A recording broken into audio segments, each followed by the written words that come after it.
সাধারণ বিরিয়ানির মশলা দিয়ে রান্না করা যায় স্পেশাল কাচ্চি। লবণ, রাঁধুনি বিরিয়ানি মশলা কিছুটা রেখে পানিতে গুলে রাখব। এখানে পরে আরও কিছু উপকরণ মিশ্র করব।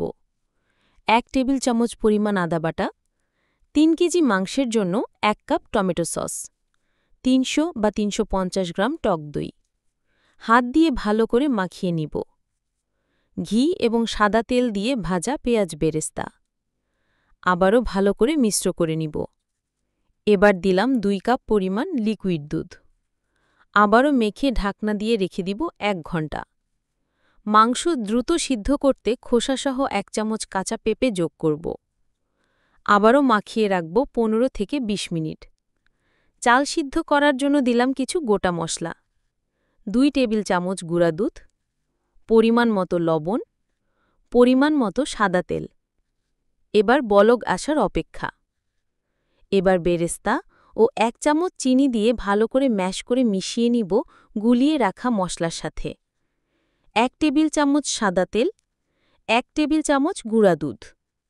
আগে থেকে মেখে রাখা মাংস থেকে কিছুটা পরিমাণ মশলা উঠিয়ে নিব চালের উপরে দেওয়ার জন্য। হালকা ভেজে নেওয়া আলু বোখারা ও কিশমিশ এগুলো অপশনাল। ফুটন্ত পানিতে দিব মটর, গাজর ও কাঁচামরিচ।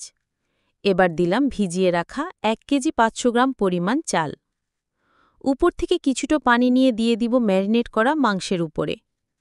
এবার মাংসের উপরে দিয়ে দিব হাফ সিদ্ধ করা চাল, মেখে রাখা সব মশলা। অর্ধেকটা চাল দেওয়া হয়ে গেলে দিয়ে দিব মাংস থেকে উঠিয়ে রাখা মশলা। এবার বাকি অংশ চাল দিয়ে মাখিয়ে রাখা বিরিয়ানির মশলাটা দিব। যাতে ভাপ না বের হয় এভাবে ঢাকনা দিয়ে রান্না করব 1 ঘন্টা। প্রথম 10 মিনিট ফুল হিটে, দ্বিতীয় 20 মিনিট মাঝারি আঁচে। কিছুক্ষণ পরপর অবশ্যই পাতিলটাকে ঘুরিয়ে ঘুরিয়ে রান্না করব। তৃতীয় 30 মিনিট রুটি ভাজার তাওয়ার উপর।